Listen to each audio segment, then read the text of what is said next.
Donald Trump is the most prolific liar who has ever held a political office in the country, but a plurality of the country thinks he's the most honest candidate they've ever seen because of his authenticity.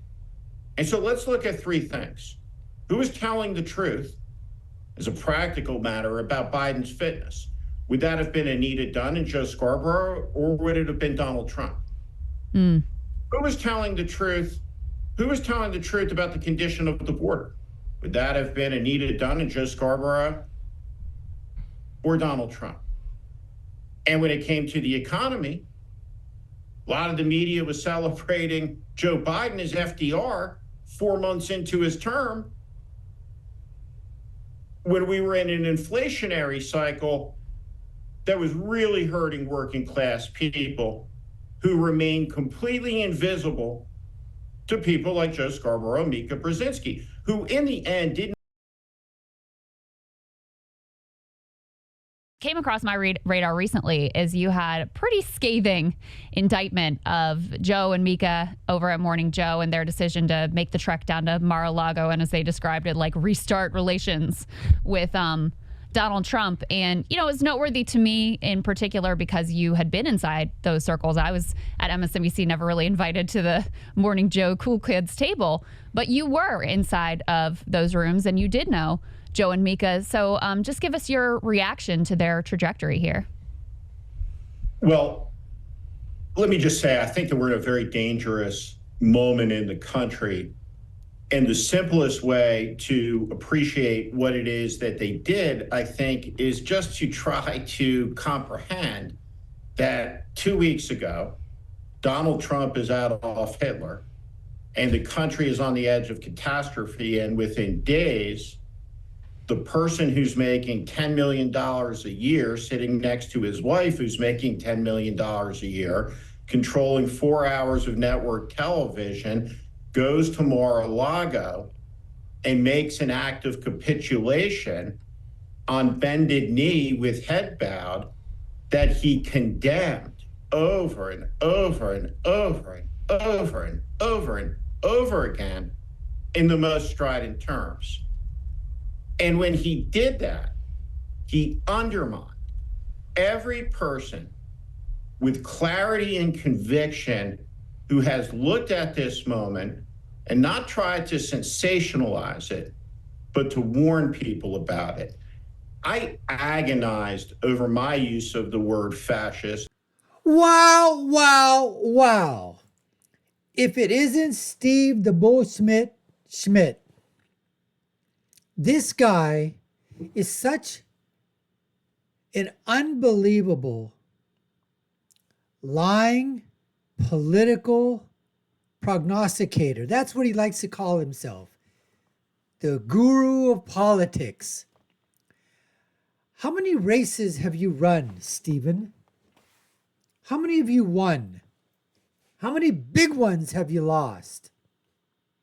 And yet, you decide, because you're the establishment. And here you are sitting down with Kyle KKK Klinsky and his wife, Krystal Ball, who really doesn't have one, because if she did, she would have been able to predict the landslide victory of President Trump. But her crystal ball is cracked, a little bit like she is. And you, the only reason that you're basically crapping down on Micah and Joe, Morning Joe, the court jester and his jestress. You know what? I consider myself to be the Trumpian brander. That's right. I like to brand people with their names. That's why I call you Steve Bullschmidt, because you're full of bullschmidt. Kyle KKK Klinsky. Krystal Ball doesn't have one. Mika Brzezinski. Joe Scarborough. The court jester and jestress of MSDNC, MSLSD, the delusional network. The only reason that you're crapping on them is because you're upset, and you just said it yourself. You're upset that they went down to Mar-a-Lago on bended knee to what? Kiss the ring of the king. What else would the court jester and his jestress do? Bended knee, kiss the ring, pledge allegiance. Absolutely. And the reason that you're upset and your ilk and acolytes is because the narrative that you guys were basically putting out there for 3.5 effing years, that you've got a Nazi that's running for president, a fascist, a Stalinist, a Russian asset, whatever it was that you threw at President Trump. Now you guys are upset because it's all unraveling. I mean, if everything that everybody's been saying is so true, including Steve bullshit Schmidt, that Trump's a Nazi, Trump's a Hitler, Trump's a fascist, Trump's a Stalinist, Trump's a Russian, Trump's a this, he's a North Korean, he's this, he's Kim, I mean, everything except what? A Republican, a pragservative is what I call. Somebody who will listen to everybody and then decide to make a decision, but doing what's best. President Trump has more love of this country in this tiny little fingernail here, Steve Schmidt, than you have in your entire freaking body. You got that? You got that? This tiny little fingernail, he's got more patriotism, more love of country than in your entire freaking body. And we're not stupid. We're not politically idiots. We're not retarded in politics. But you guys think we are. Because you're the elite, the establishment. You think you know every GD thing. And you don't know crapola. Which is why you lost big time. Oh, 2016. Where was your crystal ball? It certainly wasn't with Krystal. You were predicting an absolute what? Political landslide. Over 400 electoral votes for Hillary Rodham Clinton. Right? Steve bullshit Schmidt? And then the same thing you were predicting here for Kamala. Wow. Not only do you lose races of which you're the campaign manager for president and pick terrible candidates to run, establishment, neocons, but then Steve Schmidt, you can't even get it right when the polls, the polls that were accurate over the last decade, like Rasmussen, Atlas Intel, People's Pundit. I'm trying to think of some of the other ones that were out there. Trafalgar, Insider Advantage. When they were telling you what was going on, you didn't listen to them. No. You were going with Apple, Morning Compost, YouGov, ABC, NBC, CBS, Quinnipiac, Morning Compost, all those ones. And then on top of that, sprinkling in fascist. Oh, put a little dash of Nazism. Oh, put a little pinch. Oh, a lot of pinches of Adolf Hitlerism. And you thought that was going to help you. And you're only upset now. You're only upset now because the genie's out of the box. I mean, how could Trump be Hitler? How could he be a Nazi? How could he be a fascist? If the court jester and his jestress are going down to visit the fascist, the Hitler, the Stalinite, the Russian asset. I mean, really, if they're going down and you're part of the court jester's court, well, guess what? Everything you said too is full of bullshit. Right? Stephen Schmidt? Anyway, folks, let's continue with this charade and see what else Schmidt has to say to Kyle KKK Kalinske and Krystal Ball, who doesn't really have one. I know its meaning, and I know its history, and I know how loaded the term is and its implications applied to a major party candidate. But as I evaluated what Donald Trump said, what he threatened, what he promised, what his acolytes said, their veneration of Viktor Orban, the speeches that heralded replacement theory, the dogmas and the doctrines that were identical to things said 80 years ago, I said to myself, it's appropriate, and I called Trump a fascist.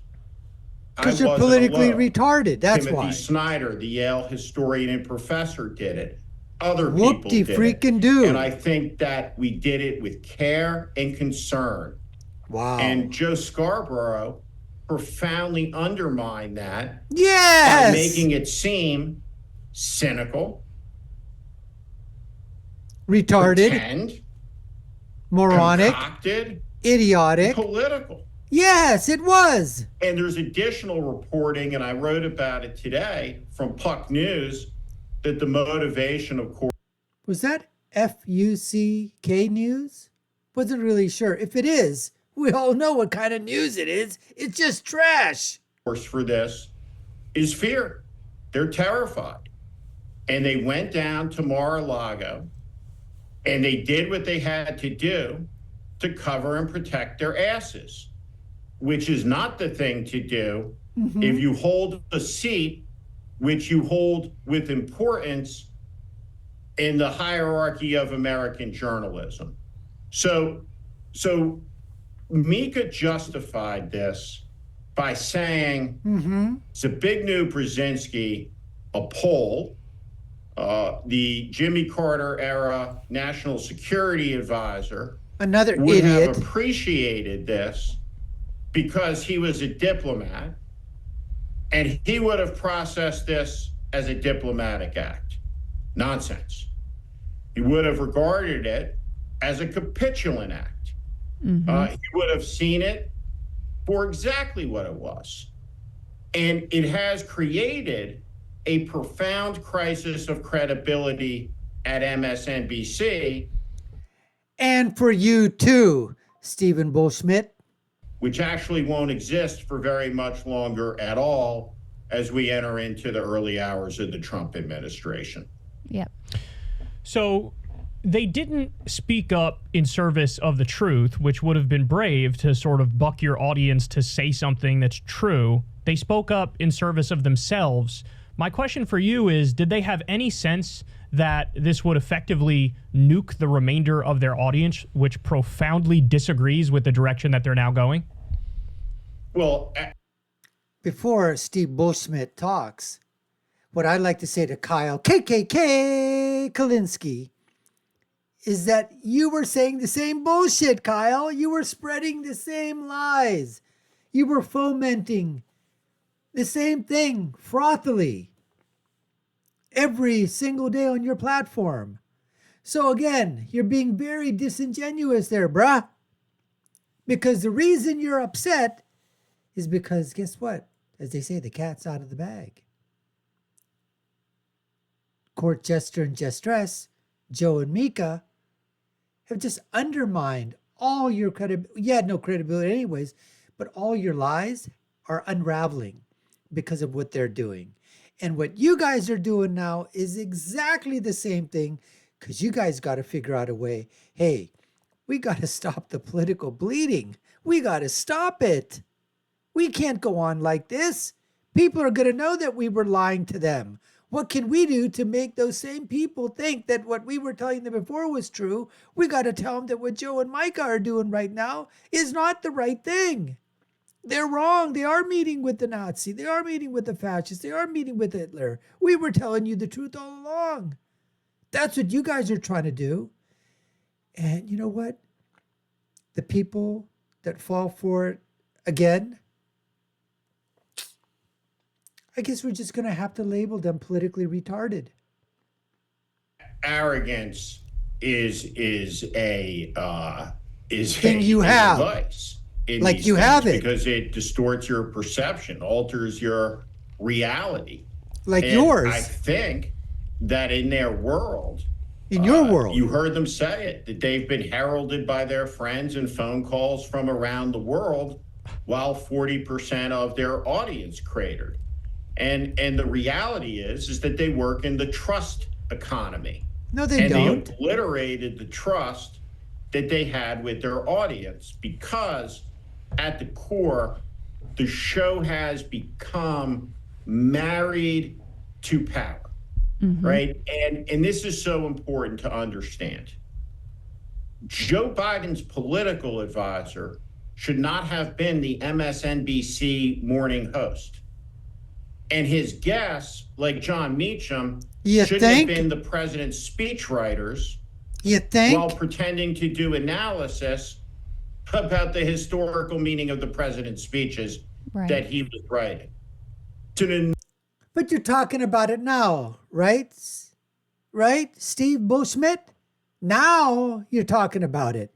But back then, I didn't hear your mouthy say anything against the court jester, Joe Scarborough, or his jestress, Mika. I didn't hear you talk about Meacham. I didn't hear you talk about anything at all during those 3.5 years before the debate. Never once. Oh, you may, I don't know. I don't really watch you that much because I can't get anything to when I am watching you. Because everything you say is wrong. If you told me to pick a stock, I'd pick it in the opposite direction and I'd make out like a bandit because your predictions are 1,000% wrong. enormous conflict of interest. And all of that accrues until this moment that Joe Scarborough looks into the camera regarding Joe Biden and he says, Yeah. this is the best version of Joe Biden there's ever been, analytically, intellectually, and anybody who says otherwise, fuck you. Yeah. Well, guess what? Did you say anything at that time, Steve Schmidt? How about you, Kyle KKK Kalinske? Or you, Krystal Ball, who doesn't really have one? What were you guys saying at that point in time? Where were you at in terms of this? All I have to ask you is that if you were for Kamala and you wanted her to win, then you were in with the court jester and his jestress for every damn thing that came out of their mouths. You were with them. Lockstep. You were the Nazi goose steppers, basically, that were falling behind Joe Biden and the Democratic Party because everybody else wanted a complete change. But you wanted to goose step along with everybody that was there. All three of you. And in that instant, direct quote, he laid down the law that you stay on that side of the line if you want to come on my show, which in the eyes of the national media is a prestige show. No, it's not. That makes all sorts of good things happen in their media careers. That's right. The problem with that is he is one of the architects of a political disaster in the country that's without precedent. And I say this to audiences all the time. And I don't care if you're a progressive, a conservative, right? This is aimed at functioning adults. Which you are not. Adult life requires you to hold multiple contradictory thoughts in your head at the same time in order to survive it. Donald Trump is the most prolific liar who has ever held a political office in the country, but a plurality of the country thinks he's the most honest candidate they've ever seen because of his authenticity. And so let's look at three things. Who is telling the truth as a practical matter about Biden's fitness? Would that have been Anita Dunn and Joe Scarborough, or would it have been Donald Trump? Who was telling the truth? Who was telling the truth about the condition of the border? Would that have been Anita Dunn and Joe Scarborough, or Donald Trump? It wasn't you, Steve. And when it came to the economy, a lot of the media was celebrating Joe Biden as FDR 4 months into his term. So were you. When we were in an inflationary cycle that was really hurting working class people. You said who remained nothing. Completely invisible You. to people like Joe Scarborough, Mika Brzezinski, who in the end did not use this powerful platform to preach a gospel of idealism. They used it to promote their self-interest, their pet projects. It was cynical, and it's all come undone because the age of access media has ended. And another thing that's ended is this era where, as a trophy, billionaires would match their egos and their hopium and their platitudes with the purchase of a legacy news organization. Yeah. Running a newsroom now to require a lot of guts, a lot of integrity, a lot of fortitude. And so all these companies are going to be sold by all these people because, for the same reason that Comcast just did. The $164 million market capitalization company, that's cable assets are worth $7 billion. So the easiest decision a CEO has ever made in America is the decision that I'm not going to risk 90% of my company's assets for a small percentage of them. So it's gone. It's gone. And this is what is to me troubling, Steve, is Joe and Mika don't stand alone. They're part of a trend of capitulation. You know, I think Bezos at the Washington Post deciding not to go forward with the Washington Post endorsement was an important symbol of that. But He's an American crystal ball, which you don't have. He saw the writing on the wall, honey. He saw the writing on the wall. So let me mansplain this to you as best as I can to someone who's lost their crystal ball, who never had one, actually. Jeff Bezos can do whatever the hell he wants. And he decided that, you know what? He, as a CEO, as an executive, as a political person, looked, saw the polls, sensed what was going on, and said, you know what? I'm not going to put my chips, my winnings, my money in with the loser candidate, Kamala Harris. I'm going to put my stack of chips and ride it with the winner, Donald Trump. he was not the only one. You had Zuckerberg calling Trump. You had Sundar Pichai of Google calling Trump. You had They all wanted to be with winners, honey. Tim Cook over at Apple calling Trump. There's actually a whole Twitter drama unfolding right now where Elon Musk accused Jeff Bezos of saying negative things about Trump, and Bezos jumped on to be like, this isn't true at all. So, you know, I think you see this time around a level of capitulation to Trump and to his fascistic tendencies that you didn't see last time. And you see it also somewhat in the Democratic Party. Right. I mean, someone like Jared Polis coming out and being like, oh, actually, maybe RFK Jr. is going to be great at HHS. And Cory Booker sounding very similar notes. What are you, a It's like, showgirl? what is going on here, guys? Like, you've lost your minds, and it's quite obvious and apparent what's going on. When you look at this moment, you have to look back at history to appreciate the model, and the model is the most extreme one because it's the most clarifying. So when Hitler came to power in Germany, Here we go, folks. and in the process of becoming a dictator, Here comes the bullshit. there were a couple of German Get your shovels ready. institutions that were the most skeptical of the Nazis and opposed to it. And one of those institutions was the German military. They did not like the Nazis. The officer class of the German military was the German aristocracy. It was Prussian. They disdained what they called the Bohemian corporal. Guess who and what was the first institution in Germany to volunteer to replace the oath to the German Constitution with the personal oath of loyalty to Hitler? The military. Wow. So Wow.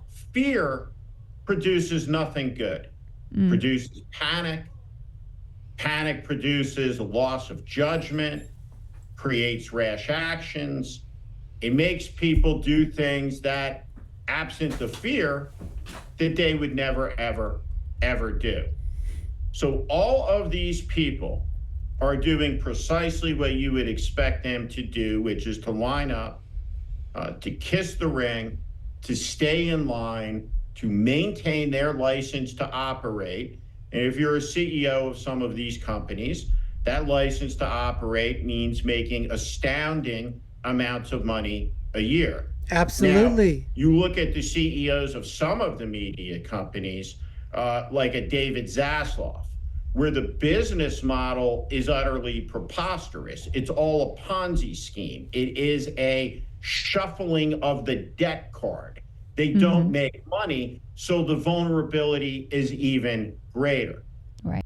What probably happened here, folks, is that David Zassoff probably never offered Steve Schmidt a job or money or any incentives of any kind.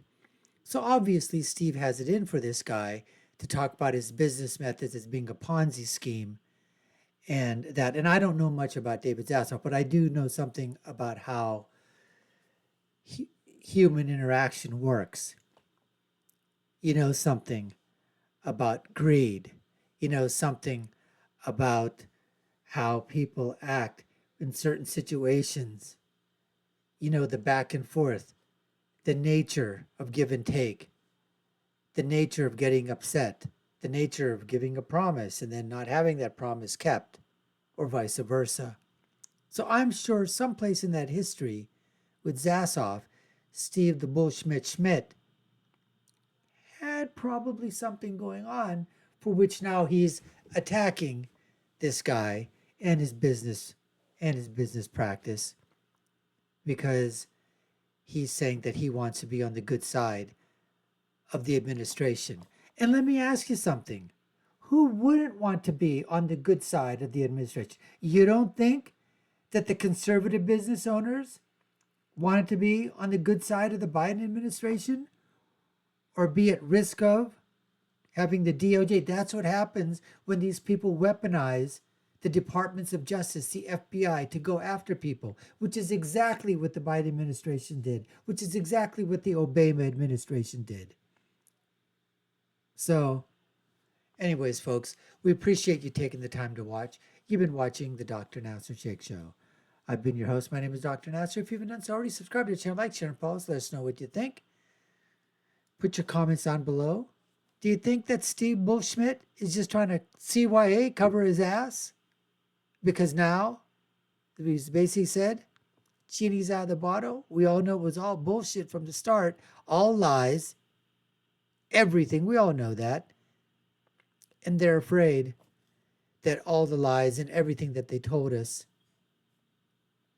now it's going to be put up in a mirror in front of them and told to them and said, liar, liar, your pants are on fire. Anyways, folks, I'll leave with my final thought, which is, when you're right, and when you're left, you're wrong. Until next time, folks, take care and stay safe.